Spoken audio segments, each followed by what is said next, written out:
Okay, तो हम इस पॉइंट पे थे कि नाइट्रोजन बेस और शुगर को अगर हम एक साथ मिला दें तो इसको हम क्या बोलेंगे, न्यूक्लियोसाइड। ठीक है, नाइट्रोजन बेस में अगर शुगर, इन दोनों को अगर हम एक साथ ले लें, नाइट्रोजन बेस प्लस शुगर, तो हम इसको न्यूक्लियोसाइड बोलते हैं। इसमें अगर हम क्या मिला दें, फॉस्फेट ग्रुप PO4-3, या फिर इसको PO4 3 नेगेटिव ऐसे भी लिख सकते हैं, तो फिर ये क्या बन जाता है, न्यूक्लियोटाइड। तो क्या कॉन्सेप्ट क्लियर हो रहे हैं? क्या अब आप डिफरेंशिएट कर सकते हो न्यूक्लियोसाइड और न्यूक्लियोटाइड में? हाँ सर, कोई पूछेगा न्यूक्लियोसाइड क्या है, तो नाइट्रोजनस बेस और शुगर। न्यूक्लियोटाइड क्या है, nitrogenous base plus sugar plus nucleoside, nucleoside plus phosphoric acid कह दो, या फिर कह दो कि न्यूक्लियोटाइड है nitrogenous base plus sugar plus PO4 3 negative. तो ये बेसिक सा डिफरेंस हो गया। तो अभी हमने PO4 3 नेगेटिव नहीं पढ़ा है, पढ़ दिया क्या? नहीं पढ़ा है। तो एक बार न्यूक्लियोसाइड बनाना सीखते हैं कि न्यूक्लियोसाइड कैसे बनेगा। न्यूक्लियोटाइड में तो पहुंचा ही नहीं है अभी। अब देखो न्यूक्लियोसाइड कैसे बनता है। न्यूक्लियोसाइड दो चीज़ों से मिलकर बना है,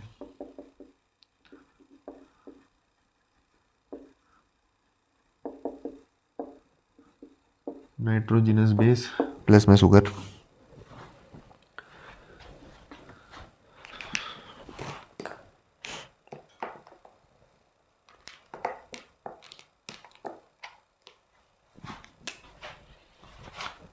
अब नाइट्रोजनस बेस में ले रहा हूँ प्यूरीन,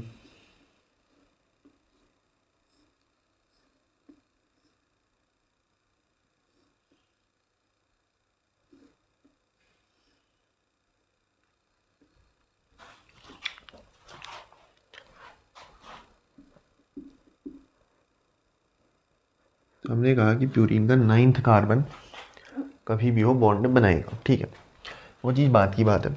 एक बार एक शुगर का मॉलिक्यूल ले लेते हैं।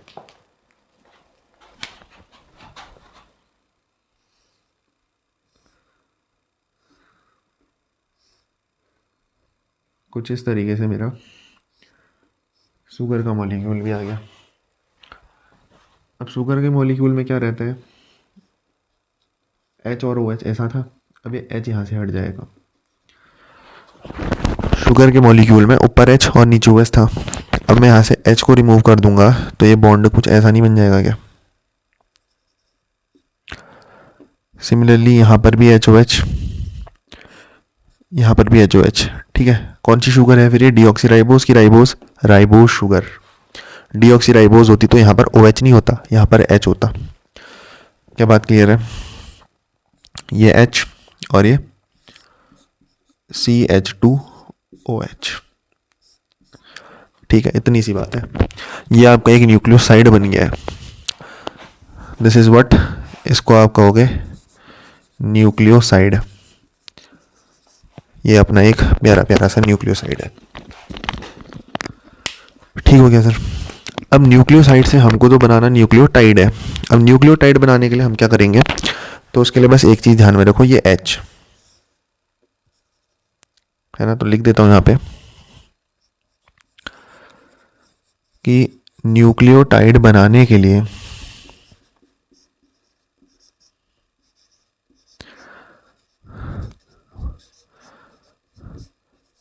इस H को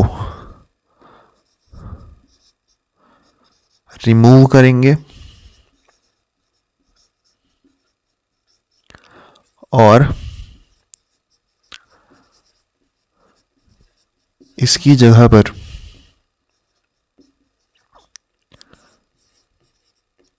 है ना phosphate group, date is PO4-3 को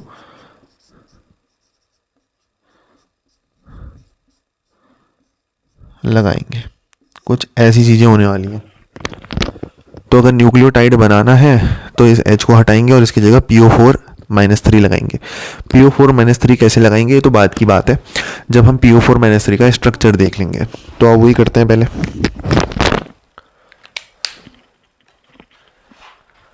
तो न्यूक्लियोसाइड बनाना हम सीख चुके हैं। ठीक है, एक डब्बे में ही जो डाल दूँ इसको, अब न्यूक्लियोटाइड सीखना है।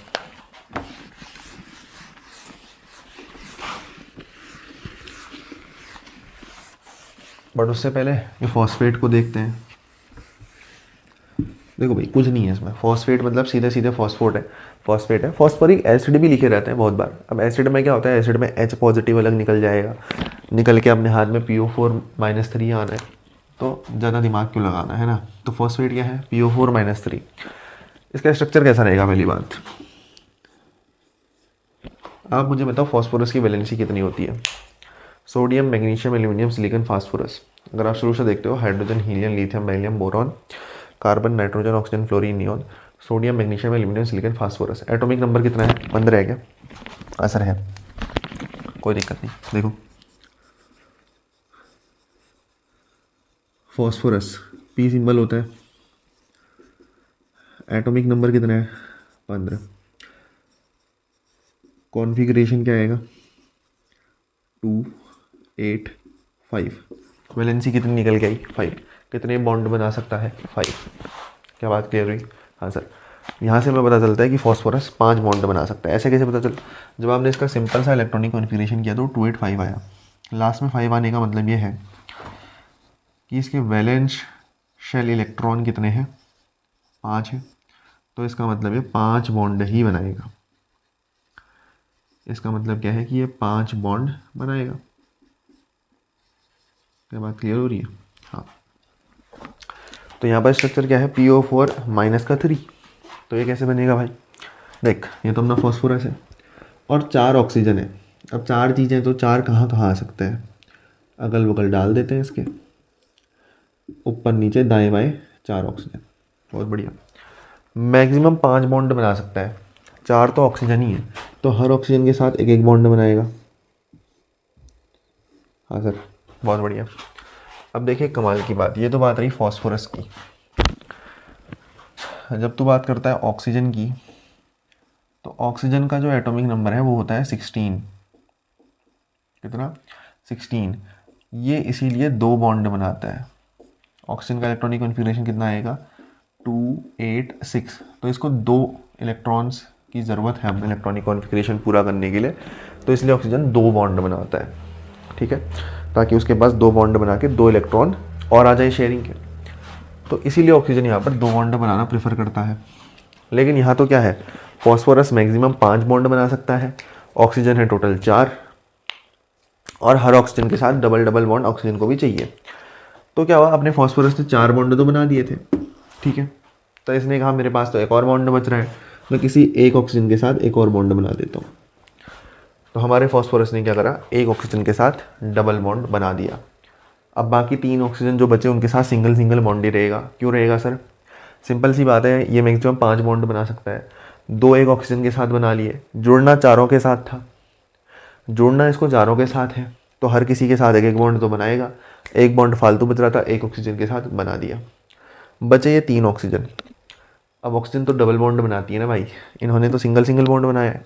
तो ये जो ऊपर 3 नेगेटिव है, इसकी वजह से इन ऑक्सीजनों की पूरी नहीं हो पाई है तमन्ना, सिंगल ही बॉन्ड बना है, तो एक एक नेगेटिव इनको दे देंगे। तो क्या बना, PO4-3 नेगेटिव।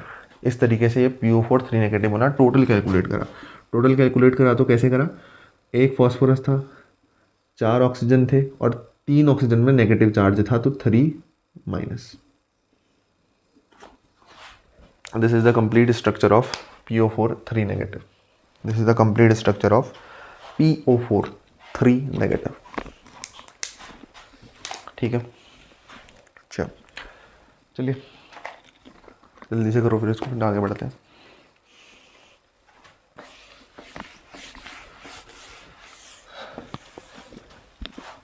अब एक और चीज़ यहाँ पे समझ लेते हैं कि ये PO4-3 नेगेटिव जब जुड़ेगा ना, तो चीज़ें होती कैसे हैं।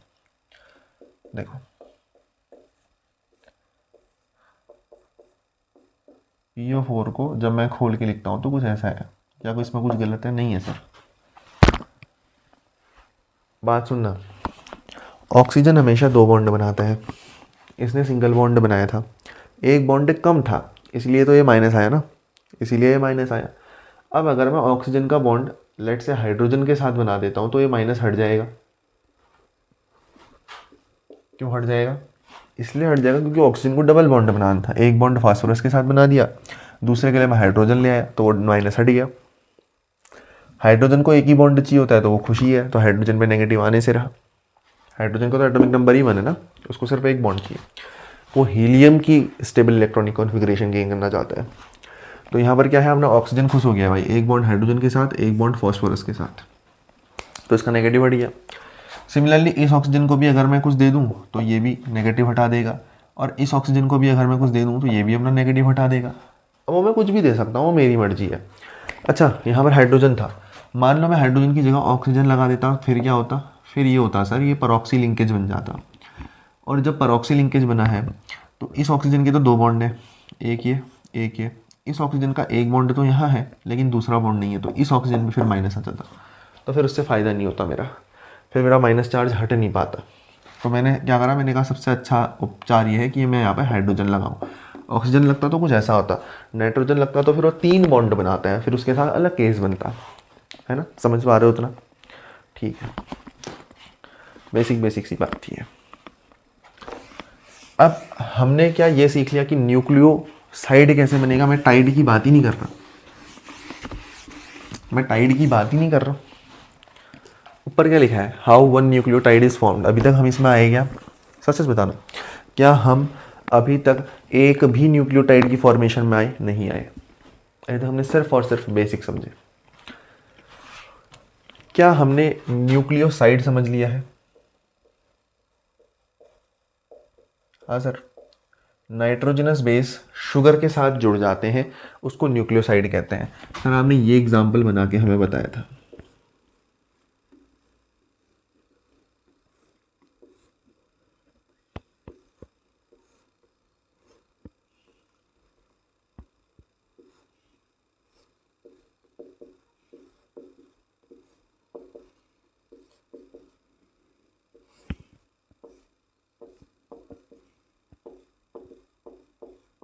ये CH2OH था।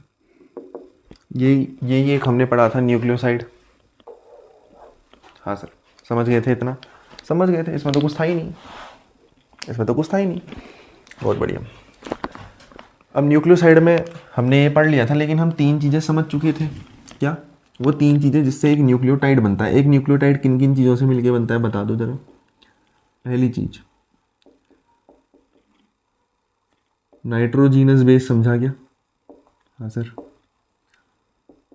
दूसरी चीज़ शुगर जो यूज़ होती है यहाँ यहाँ पर पेंटोज शुगर हम पढ़ते हैं, समझी क्या? हाँ सर। और तीसरी चीज़, ये पहली थी, ये दूसरी थी, और तीसरी चीज़, क्या हमने PO4 3 नेगेटिव को समझा क्या? अच्छे से समझा क्या? अभी मैंने आपको बताया कि माइनस कहाँ से आ रहा है, हटेगा कैसे माइनस, सब बता दिया। हाँ सर। तो मैंने कहा अगर आप इन दोनों को मिलाते हो, नाइट्रोजिनस बेस और शुगर को मिलाते हो, तो क्या बनेगा? एक न्यूक्लियोसाइड मिलेगा। तीनों को मिलाते हो तो न्यूक्लियोटाइड मिलेगा, कोई दिक्कत नहीं। नाइट्रोजनस बेसिस की बात करी तो 2 टाइप के थे, प्यूरीन और पिरिमिडीन। प्यूरीन में क्या आता है सर? मैंने कहा था ATGC कर देना और यूरेसिल नहीं लगा देना। तो AG जो है वो प्यूरीन में आता है, और TCU UCT CTU जैसे बोलना है, CUT वो पिरिमिडीन में आता है। इतना तो क्लियर था ना फंडा? हाँ। आओ अब न्यूक्लियोटाइड बनाना सीखते हैं। सिर्फ एक न्यूक्लियोटाइड सीखेंगे, फिर बहुत सारे न्यूक्लियोटाइड को जब जोड़ना सीख जाएंगे तो हम एक पॉली न्यूक्लियोटाइड बना देंगे, जो कि अपना DNA या फिर RNA होगा। दोनों चीज़ें सीख जाएंगे। इसके बाद हम डायरेक्ट DNA और RNA बनाना सीख जाएंगे जब हम न्यूक्लियोटाइड को जोड़ना सीख जाएंगे। अभी हम बस न्यूक्लियोटाइड बनाना सीख रहे हैं। समझ में आया? न्यूक्लियोसाइड बनाना तो हम सीख चुके हैं, नाउ वी आर लर्निंग कि हम ये न्यूक्लियोटाइड कैसे बनाएंगे। तो सबसे पहले एक नाइट्रोजन बेस ले लेते हैं। चलो यहाँ पर प्यूरीन ले लेते हैं।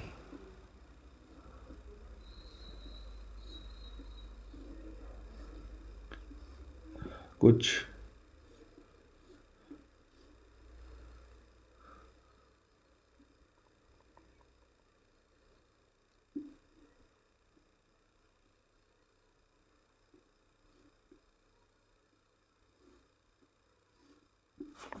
टोटल 9 मेंबर का होना चाहिए, ठीक है। ये मैंने प्यूरीन ले लिया। अब इस प्यूरीन से तो मुझे पता है क्या कनेक्ट होना है, मेरी शुगर कनेक्ट होनी है। तो ये ऑक्सीजन है,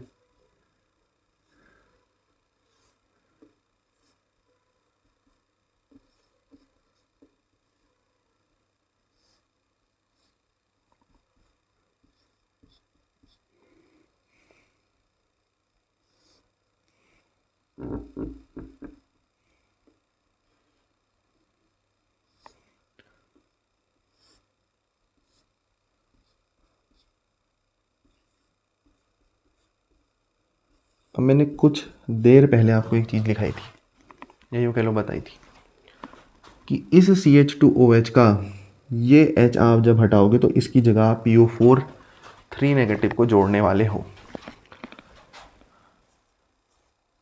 PO4 माइनस का 3 कैसे जोड़ना था सर? ये P था, 1 2 3 4, ये 3 ऑक्सीजन नेगेटिव थे। क्लियर है क्या? हाँ। ये हाइड्रोजन यहाँ से जब मैं हटाऊंगा तो ऑक्सीजन की एक वैलेंसी खाली हो जाएगी। जब मैंने हाइड्रोजन हटाया तो ऑक्सीजन की एक वैलेंसी ऑब्वियसली खाली हो गई।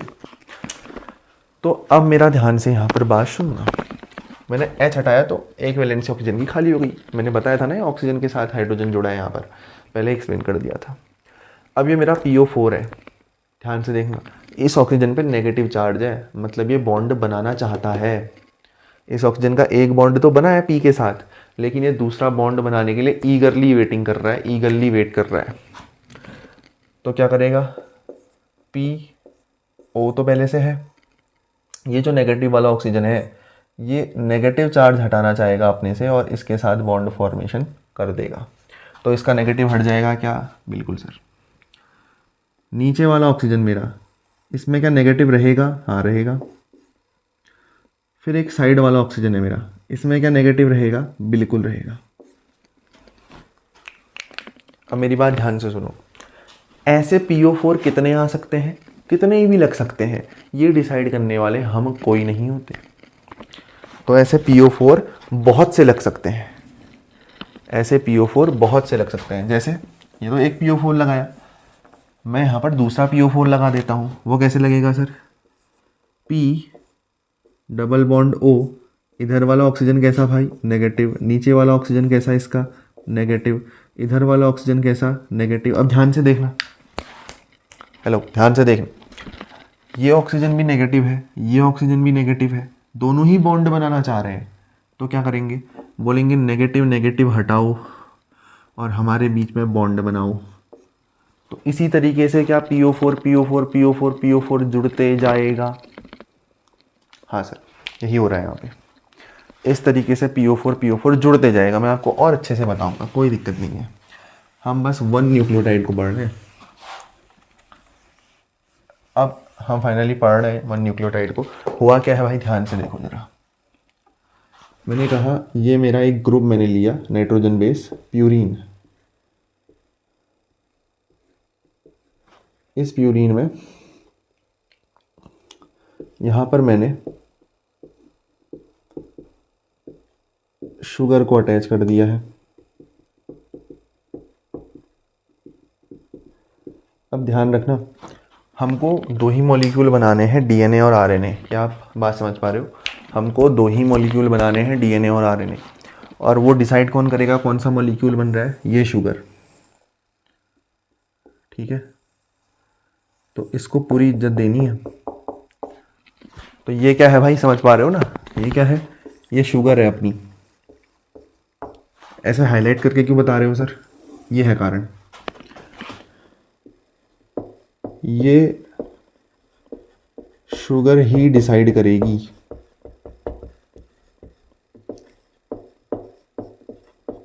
क्या डिसाइड करेगी? DNA है कि RNA? वो कैसे भाई? अगर OH है तो RNA है, और डीऑक्सीराइबोज है तो यहाँ से OH की जगह सिर्फ यहाँ पर क्या होता है, H होता है, कुछ समय पहले ही बताया था। राइबोस शुगर किस में होगी, RNA में, राइबो न्यूक्लिक एसिड, तो उसमें OH पूरा होगा। DNA में क्या होगा, सिर्फ डीऑक्सी राइबोस न्यूक्लिक एसिड, तो उसमें डीऑक्सी, ऑक्सीजन हट चुकी होगी किससे, राइबोस शुगर से, तो सिर्फ H बचेगा। ठीक है, तो यही शुगर डिसाइड करने वाली है कि अपना मॉलिक्यूल DNA बनने वाला है या फिर RNA बनने वाला है, यही शुगर डिसाइड करेगी।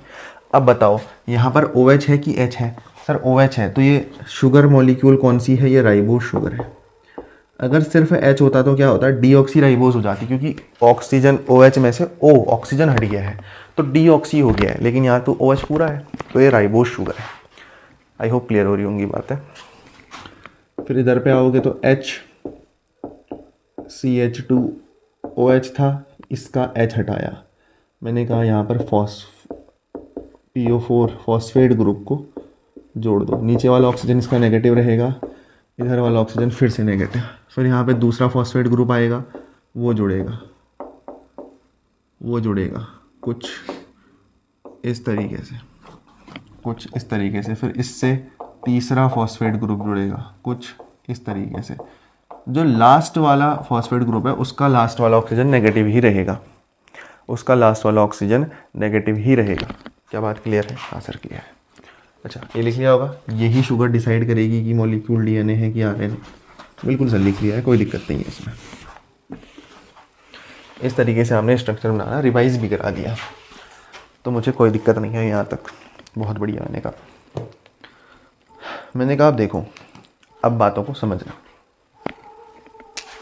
ध्यान से देखना, मेरे को बताओ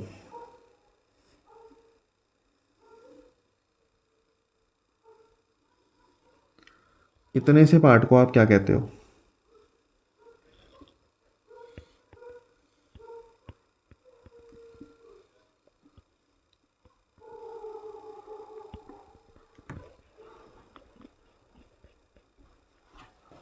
इतने से पार्ट को आप क्या कहते हो? एक्सटेंड करके दिखाओ।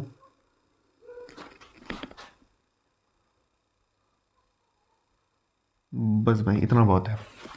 इतने से पार्ट को आप क्या कहते हो? सर ये नाइट्रोजीनस बेस है, ये शुगर है, मैंने यहाँ पर दिखाया भी, देखो ये शुगर है और ये क्या है,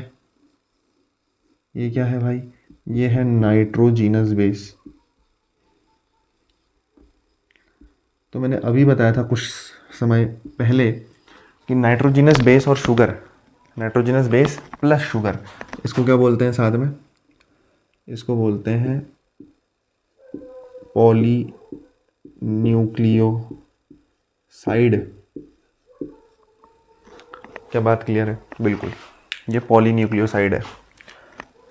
अब आपने एक फॉस्फोरस ग्रुप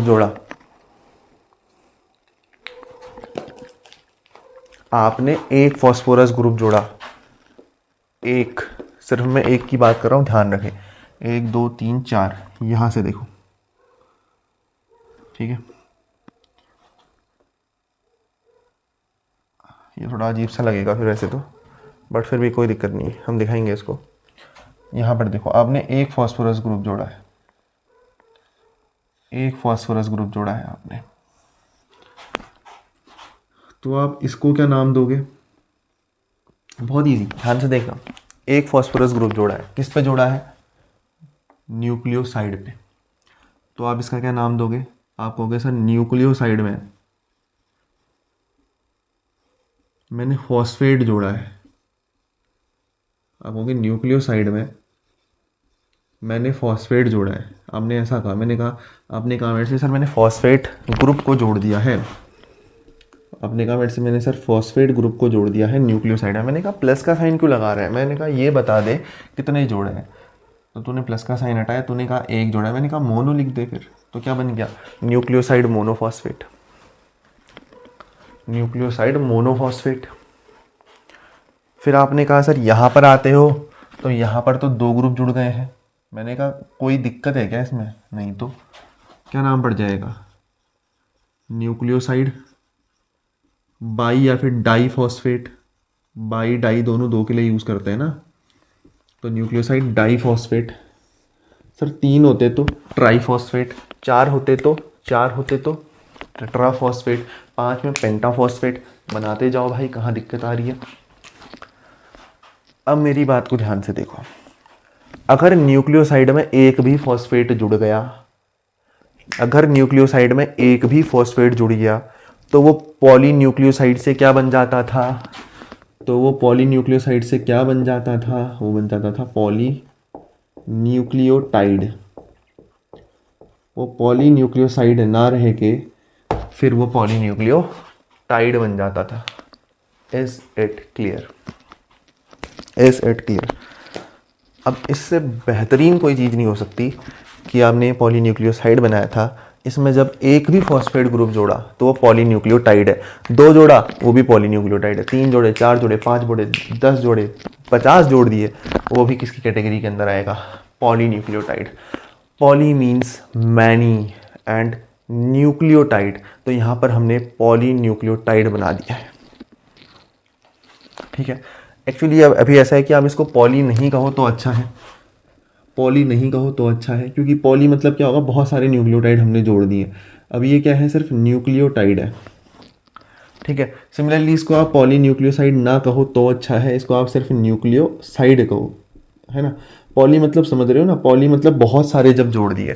अभी तो हम वहाँ पहुँचे ही नहीं है, अभी तो हमने न्यूक्लियोसाइड और न्यूक्लियोटाइड पढ़ा है बस। ये तो एक न्यूक्लियोटाइड है, एक न्यूक्लियोटाइड में कितने भी फॉस्फेट जुड़े रहे। अब इस टाइप के बहुत से जब न्यूक्लियोटाइड जुड़ेंगे तो पॉली मतलब बहुत से, और न्यूक्लियोटाइड मतलब, देखो मैंने वर्ड से एक्सप्लेन कर दिया, वर्ड्स ही आपको बता देते हैं आपने क्या गलती करी, आपने क्या सही किया। मैंने यहाँ पर पॉली लिखा था तो मुझे पता चलेगा ना, poly means many, nucleotide means nucleotide. अब यहाँ पर तो एक ही न्यूक्लियोटाइड है, तो पॉली किस बात का? जब बहुत सारे न्यूक्लियोटाइड जुड़ेंगे तब लगाएंगे हम पॉली, समझ रहे हो। तो अगर न्यूक्लियोसाइड में एक भी फॉस्फेट ग्रुप जुड़ा तो वो क्या बन जाएगा? न्यूक्लियोटाइड। ये क्या है भाई? ये है फॉस्फेट ग्रुप, ये है फॉस्फेट ग्रुप। इसको ऐसे नाम दे दूं क्या? कैसे सर? PO4 3 नेगेटिव फर्स्ट वाला। फिर ये दूसरा है, इसको ऐसे नाम दे दूं क्या? PO4 3 नेगेटिव दूसरा वाला। ये फर्स्ट वाला, ये दूसरा वाला, बात खत्म। एक जुड़ा तो मोनोफॉस्फेट, 2 जुड़ा तो न्यूक्लियोसाइड डाइफॉस्फेट। सिंपल सिंपल, ठीक है।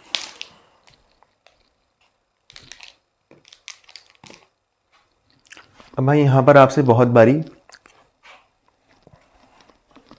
बॉन्ड्स का नाम पूछेगा, बॉन्ड्स बनते हैं यहाँ पे, तो कहाँ पर कौन सा बॉन्ड बनता है? 2 ही बॉन्ड बनेंगे,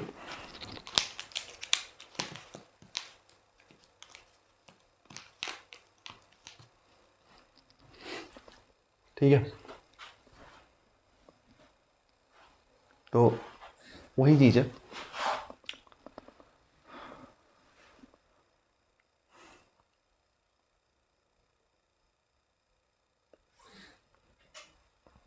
ठीक। तो आपसे यहाँ पर बहुत बारी बॉन्ड के बारे में पूछता है, तो बॉन्ड के बारे में एक बार जानेंगे।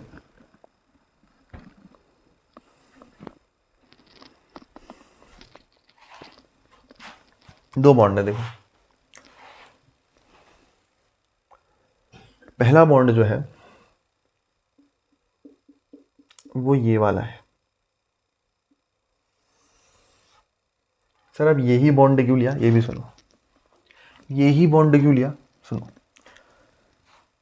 2 ही बॉन्ड बनेंगे, कैसे? एक बॉन्ड वो जो नाइट्रोजन बेस को शुगर से जोड़ रहा है, क्या नाम दे दिया इसको, बॉन्ड नंबर 1 बोल दो। दूसरा बॉन्ड वो जो इस शुगर को फॉस्फेट ग्रुप से जोड़ रहा है, क्या ये होगा? बॉन्ड नंबर 2 बोल दो। तो आप मुझे बताओ, अब 2 से ज़्यादा आपको कितने बॉन्ड पढ़ने हैं? हुए ना टोटल 2, तो 2 से ज़्यादा कहाँ पढ़ने हैं? सीधी सी बात है, 2 से ज़्यादा है ही नहीं, है ना। तो टोटल मैंने आपको ये प्रूफ भी कर दिया कि 2 ही बॉन्ड क्यों पढ़ने हैं, क्योंकि जहाँ जहाँ कनेक्शन हो रहा है वो बॉन्ड पढ़ने हैं। सीधी सी बात, सीधी सी बात।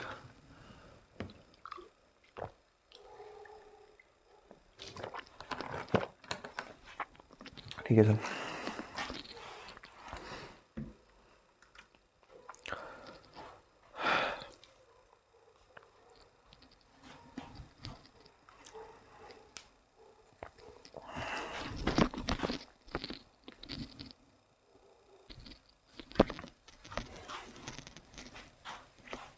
ठीक है, तो जो ये पहला बॉन्ड अपना बना, इसको क्या बोलते हैं? Glycosidic bond. अब ग्लाइकोसिडिक ही बोला, ग्लाइको मतलब शुगर, शुगर के साथ जो बॉन्ड बन रहा है, ग्लाइको लगता है उसका आगे, क्या लगता है? Come on, glyco. ग्लूकोज हम लेते हैं, ग्लूकोज, तो शुगर जहाँ पर आता है वहाँ पर हम ग्लाइको शब्द का यूज़ कर सकते हैं। तो इसीलिए ये जो बॉन्ड बना, ये ग्लाइकोसिडिक बॉन्ड बना। ये जो दूसरा बॉन्ड था, ये क्या था? ये था सर फॉस्फेट का बना हुआ एस्टर के साथ बॉन्ड, तो फॉस्फो एस्टर बॉन्ड इसका नाम हुआ, फॉस्फो एस्टर इसका नाम हुआ। ठीक है, ठीक है, फॉस्फो एस्टर बॉन्ड। कैसे सर एस्टर बॉन्ड कैसे हो गया ये नाम? देखो एस्टर क्या होता है, RCOOR, इस तरीके से एस्टर होता है अपना, है ना, या फिर RCOR आप कह सकते हो सिंपल। तो ये आपका R की तरह काम कर रहा है ना। R मतलब कोई ग्रुप वहाँ अटैच्ड है, एल्किल ग्रुप आप कह सकते हो। ये कार्बन है, फिर डबल बॉन्ड ऑक्सीजन ऑक्सीजन 2 बार आ रहा है, और यहाँ पर R की जगह फॉस्फो है, फॉस्फेट है तो इसलिए फॉस्फो, यहाँ पर ये फॉस्फो है, इसको आपने एस्टर कहा, तो फॉस्फो और एस्टर के बीच में जो बॉन्ड बना वो फॉस्फो एस्टर बॉन्ड, इस तरीके से इसका कुछ नाम रखा गया है। तो ये चीज़ें थोड़ी सी कॉम्प्लेक्स हो जाएंगी, तो ग्लाइकोसिडिक बॉन्ड और फॉस्फो एस्टर बॉन्ड, इतना हम यहाँ पर फिलहाल ध्यान पे रखेंगे। ठीक है भाई, चलिए अब जो अगली चीज़ है वो क्या है? पॉलीन्यूक्लियोटाइड। अब फाइनली हम समझने जा रहे हैं पॉलीन्यूक्लियोटाइड को।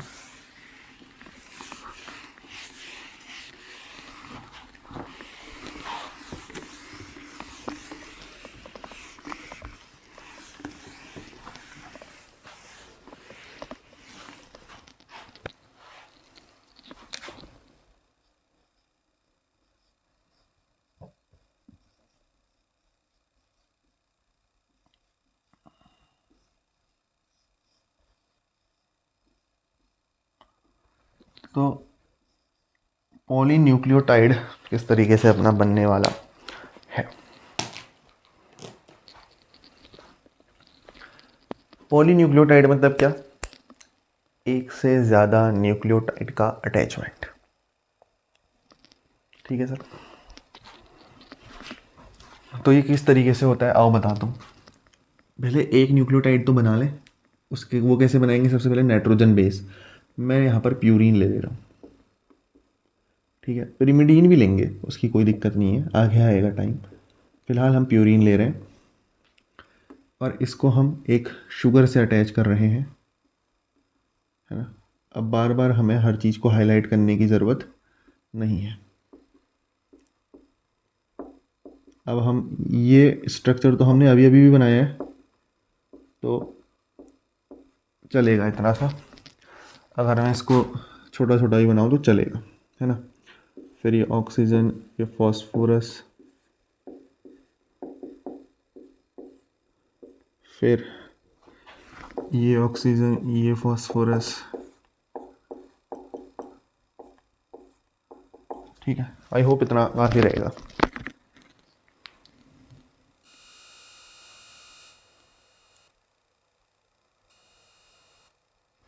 और विजिबल भी है।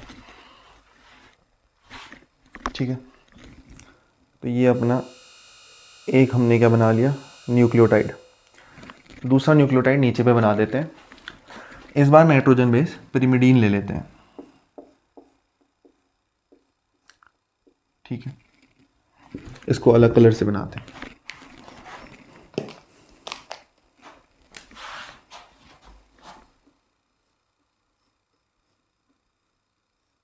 तो ये हमने पिरिमिडीन ले लिया, ये भी तो अटैच होगा फिर एक शुगर के साथ। कौन सी शुगर है सर, ये आप बताओ मेरे को। H है तो डीऑक्सीराइबोस, OH है तो राइबोस। अब यहाँ पर हम OH ले रहे हैं तो राइबोस शुगर है, मतलब हम क्या बना रहे हैं, हम RNA बना रहे हैं। क्या बात समझ में आ रही है?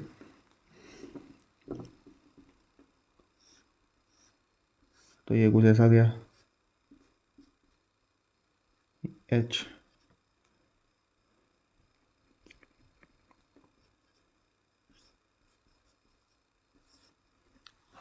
अगेन यहाँ से फॉस्फेट जोड़ना शुरू कर दो।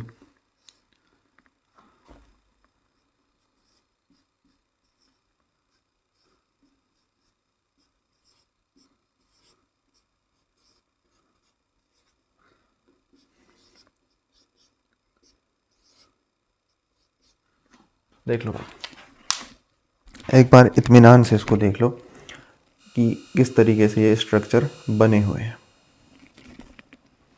है ना। कुछ भी दिक्कत नहीं आनी चाहिए, क्योंकि इतना टाइम देके जब हमने ये स्ट्रक्चर बनाए हैं तो जाहिर सी बात है यार, कोई भी नहीं चाहेगा कि दिक्कत आए।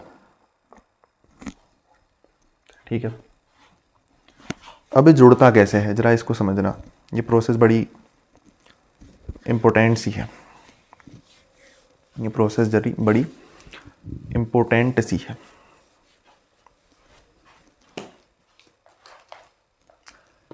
ये कहाँ से जुड़ सकता है एक बार आप सोचो। ठीक है, अभी ड्रॉ तो करना ही नहीं है, पहले देख तो लो ये कहाँ से जुड़ सकता है। यहाँ सब जगह वैलेंसी पूरी है, ये माइनस माइनस माइनस बस खाली है, तो जुड़ेगा तो माइनस से जुड़ेगा, सीधी सी बात है। अब आपको क्या करना है, ऊपर वाले के माइनसों को रहने देना है, मतलब माइनस से माइनस नहीं जोड़ना है। ये जो माइनस हैं ऑक्सीजन के, ये शुगर से जुड़ेंगे। किससे जुड़ेंगे?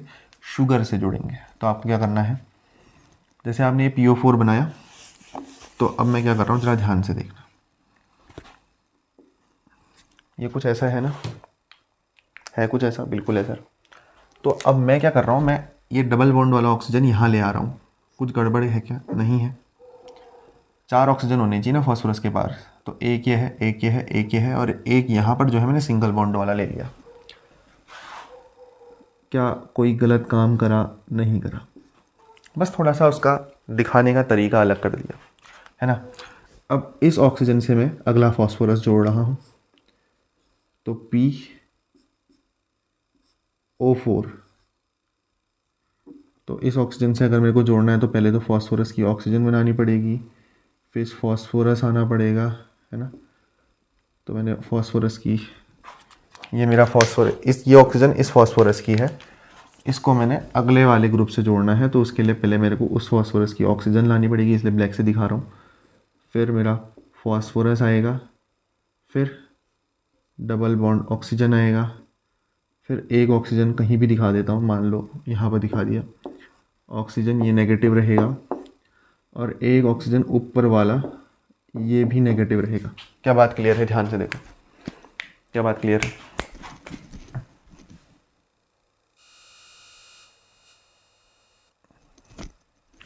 अब क्या होगा भाई, ये ऑक्सीजन इस OH को हटाएगा, ये OH यहाँ से हट जाएगा, तो इसका OH हटेगा, और इसका जो ये ऊपर वाला H है, इसका बॉन्ड इस ऑक्सीजन के साथ बन जाएगा, तो इस ऑक्सीजन का नेगेटिव पार्ट भी हट जाएगा। Have a look, have a look. Very very complex, very very difficult diagram to draw, very very complex. क्या लगा लेकिन आपको? नहीं। क्या आपको लगा? नहीं लगा। अच्छा ठीक है, ये और कॉम्प्लेक्स लग रहा है सर हमको। मैंने कहा कोई दिक्कत ही नहीं है, आप एक बार और देखो। ऊपर हमने क्या लिया था? ऊपर हमने सर यूरिन लिया था।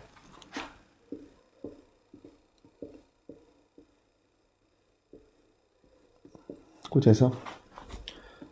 इसको कैसे जोड़ा था? नीचे पर OH था,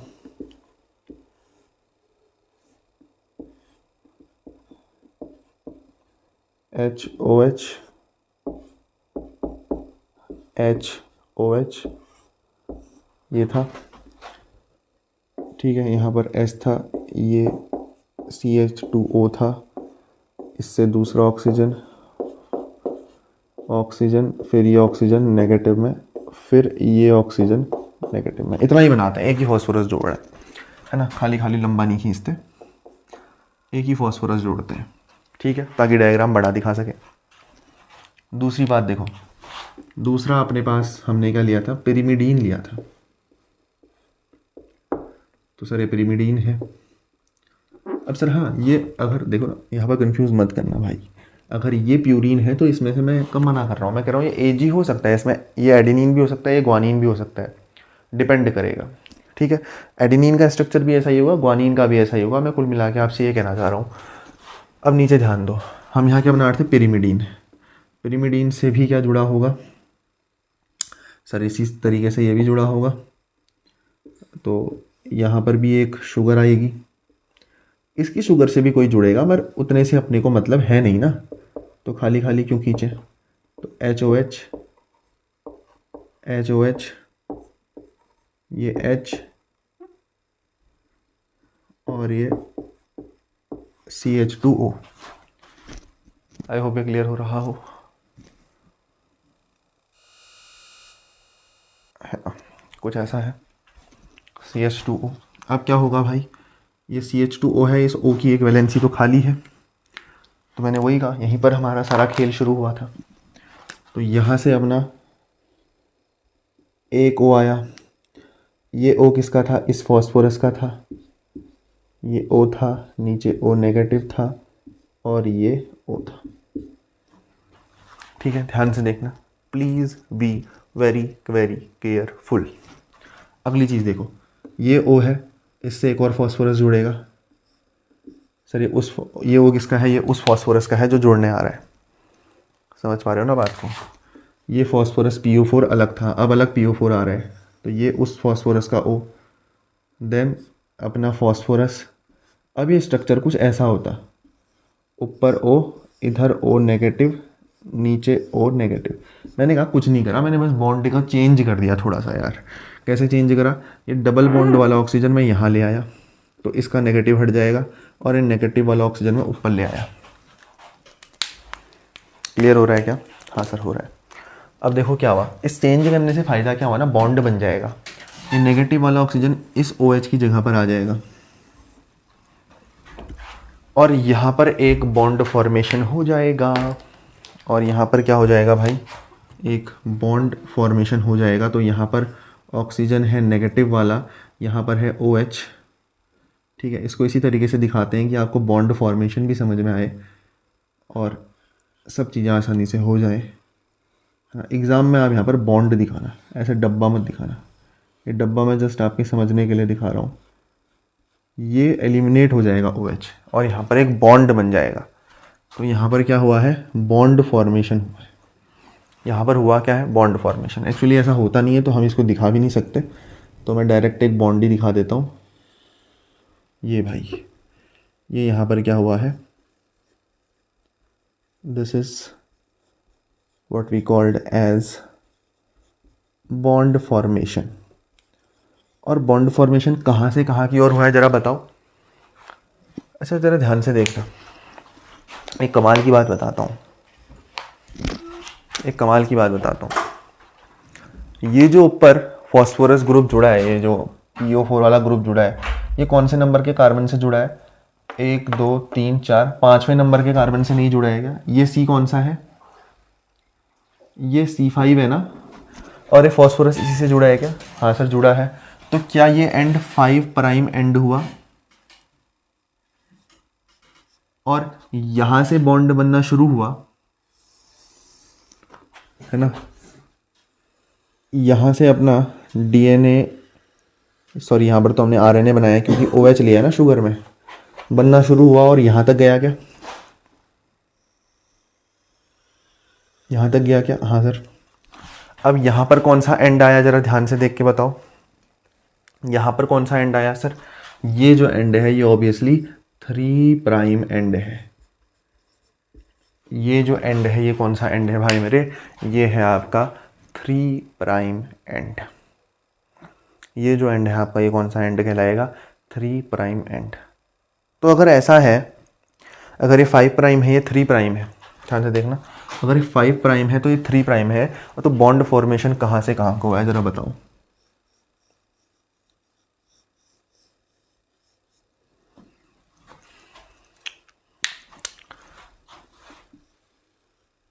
इस पे जुड़ने वाली जगह कौन सी थी, 1 3 7 और 9, ठीक है, 1 3 7 और 9। इस पे कौन सी थी, इस पे थी 1 3। दोनों का 5 यूज हो चुका है, दोनों का 5 यूज हो चुका है। 1 1 वैसे भी रीच में नहीं है, तो बचा इसका 3। तो ध्यान से देखना, इसका ये 5 प्राइम एंड है, इसका ये 3 प्राइम एंड है। तो अगर मैं कहूँ ये बॉन्ड फॉर्मेशन कहाँ पर हुआ है, तो अगर आप यहाँ पर देखोगे तो क्या ये C3 नहीं है, तो क्या ये 3 प्राइम एंड नहीं होगा, होगा। और यहाँ से बॉन्ड फॉर्मेशन होके यहाँ आया है, तो क्या ये 5 प्राइम एंड नहीं है, है। क्या ये 5 प्राइम से नहीं जुड़ा है, क्या ये C5 नहीं है, क्या है। तो ये क्या 5 प्राइम एंड होगा, हाँ। तो बॉन्ड फॉर्मेशन कहाँ से कहाँ को हुआ है, 3 प्राइम से 5 प्राइम। और normal structure 5 prime to 3 prime. क्या इतना क्लियर हो रहा है। और मैंने कहा ना शुगर आपको बताएगी आरएनए है क्या है। यहाँ पर आप OH ले रहे हो, यहाँ पर आप OH ले रहे हो, तो ये क्या बन रहा है आपका, आरएनए बन रहा है।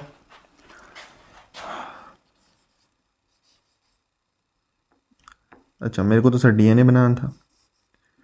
कोई नहीं, आप अभी बना लो, मैं तो अभी बना लूँगा, आपको अलग से बनाना पड़ेगा। ये आरएनए है, ठीक है। अब आरएनए में आप यहीं पर नोट करके लिख लो कि बॉन्ड फॉर्मेशन जो हुआ है, बॉन्ड फॉर्मेशन कैसे हुआ है, 3 prime to 5 prime, 3 prime to 5 prime, ठीक है। 3 प्राइम टू 5 प्राइम, 1 2 3 तीसरे नंबर का कार्बन है 3 प्राइम, और यहाँ पर कार्बन गिनोगे तो 1 2 3 4 और ये 5वें नंबर का कार्बन है। तो 3 prime to 5 prime bond formation है। और अगर आप अपने डीएनए का वैसे स्ट्रक्चर देखते हो तो वो कहाँ से कहाँ को बनता है, ये 5 प्राइम था और वहाँ पर 3 प्राइम था। बस इतनी सी बात है भाई, बस इतनी सी ही बात है।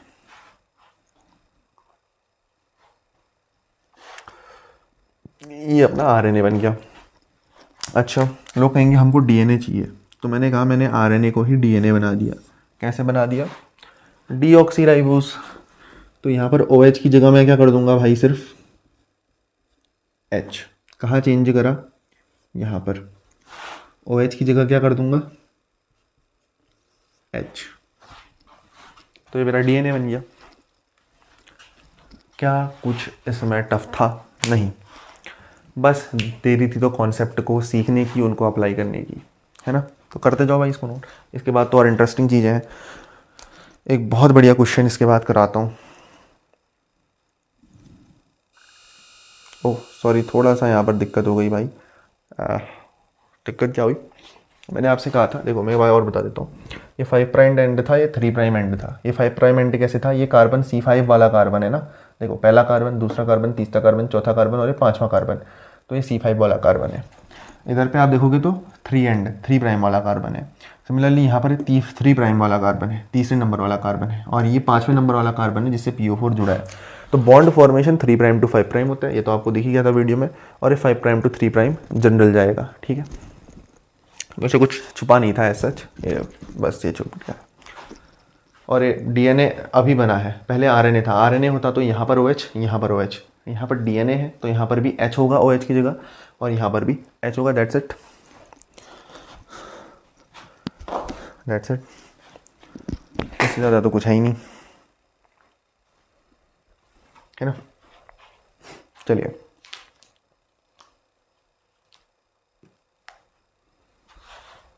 अब एक बहुत इंपॉर्टेंट चीज़ जिससे न जाने कितने ही क्वेश्चंस हर साल फ्रेम होते हैं, चाहे आप किसी भी चीज़ में जाओ। कहीं भी बैठ जाओ, और उनको हम कहते हैं रूल्स ऑफ कॉम्प्लीमेंटैरिटी।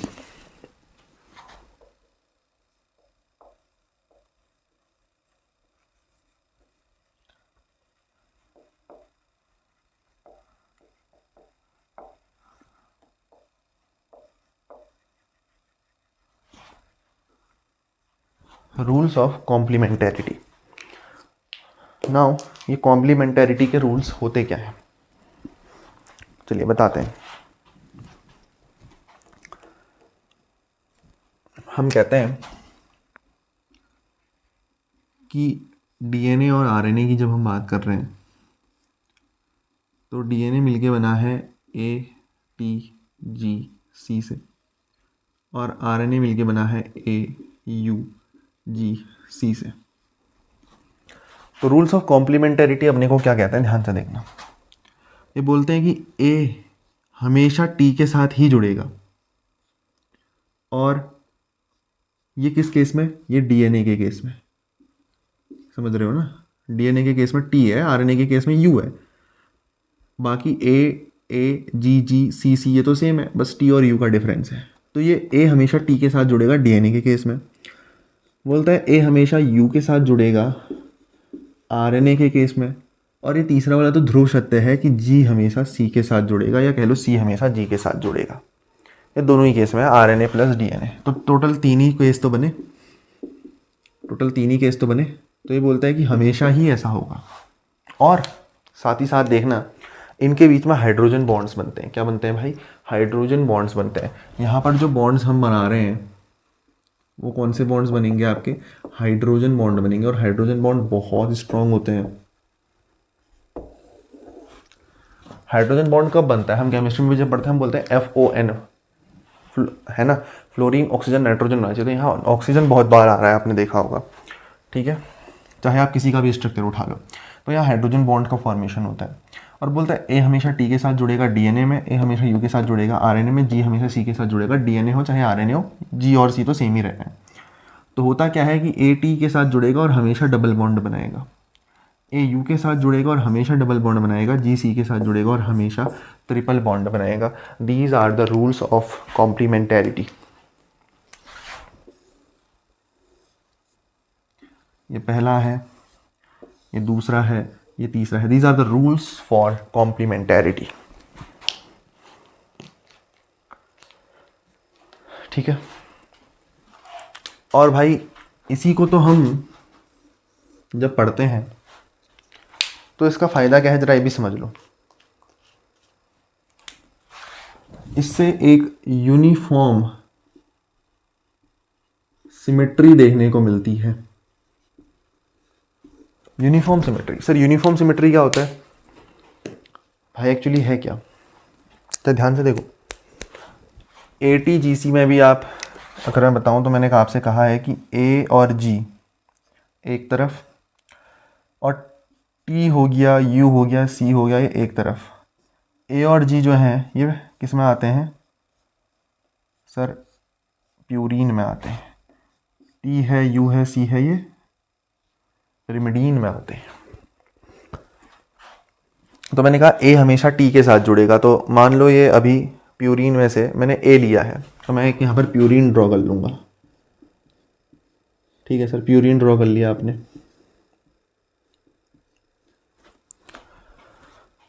अब यहाँ से मैं A लूँगा तो वो T के साथ जुड़ेगा। तो मान लो मैंने A ही ले लिया, तो ये डबल बॉन्ड बनाएगा, और T तो क्या है, पिरिमिडीन है, तो T के साथ जुड़ेगा। सिमिलरली यहाँ से मैंने G ले लिया,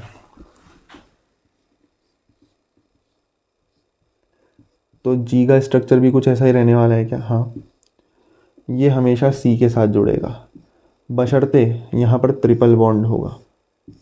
अब दोनों में फ़र्क समझो मेरे भाई। Bond length with increase in bonds छोटी होती जाती है,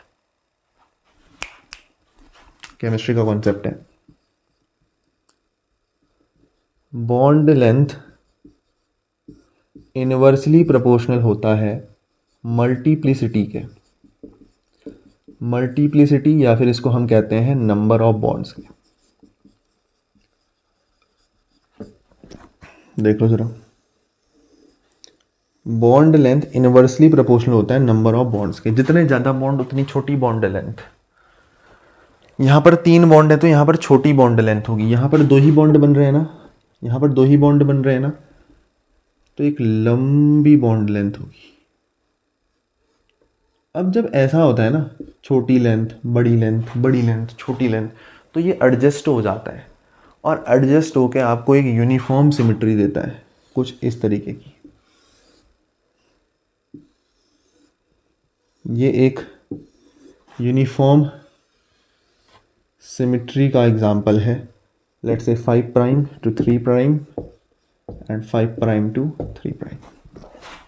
इस तरीके से आपको एक यूनिफॉर्म सिमेट्री मिलती है। देख लो भैया, बहुत इंपॉर्टेंट है, ठीक है।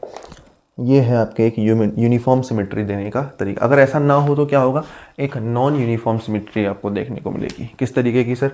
इस तरीके की आड़ी टेढ़ी सिमेट्री कैसी भी हो सकती है, तो ये अपने काम का नहीं है। तो यूनिफॉर्म सिमेट्री आपको देखने को मिलती है due to the rules of complementarity. और देखो एक झक्कास चीज़ और बताता हूँ, इसी को तो हम क्या बोलते हैं,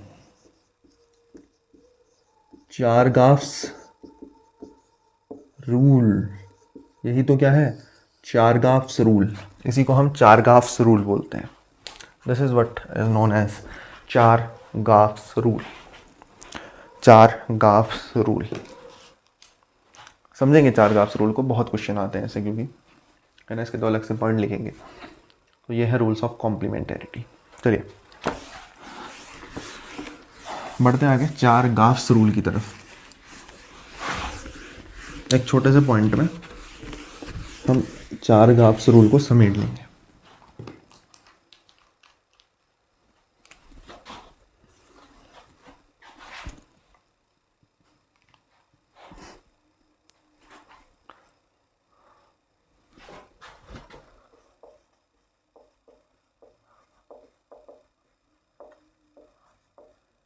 तो कोई भी रूल पढ़ने से पहले उसके एक्सेप्शन या फिर कंडीशन जाननी ज़रूरी होती है। तो उसकी पहले कंडीशन लिख लो, only valid for double standard DNA. वैसे तो इतना सोचने की ज़रूरत होती नहीं है, बट अगर किसी महान बुद्धि ने अपना दिमाग चलाया और उसने पाया कि बहुत सारे डीएनए होते हैं, तो आपको पता होना चाहिए कि डबल स्टैंडर्ड डीएनए की हम यहाँ पर स्पेसिफिकली बात कर रहे हैं। चलिए पहला रूल तो क्या ही बोलता है कि ए टी के साथ जुड़ेगा और सी जी के साथ जुड़ेगा, या यार इसको ऐसे भी कह सकते हो कि ए यू के साथ जुड़ेगा। यू वाला केस उतना इंपॉर्टेंट है ही नहीं एक्चुअली। दूसरा देखो, दूसरे और तीसरे से इतने क्वेश्चन बनते हैं कि भाई मत पूछो, है ना। बोलता है प्यूरीन अपॉन पायरिडीन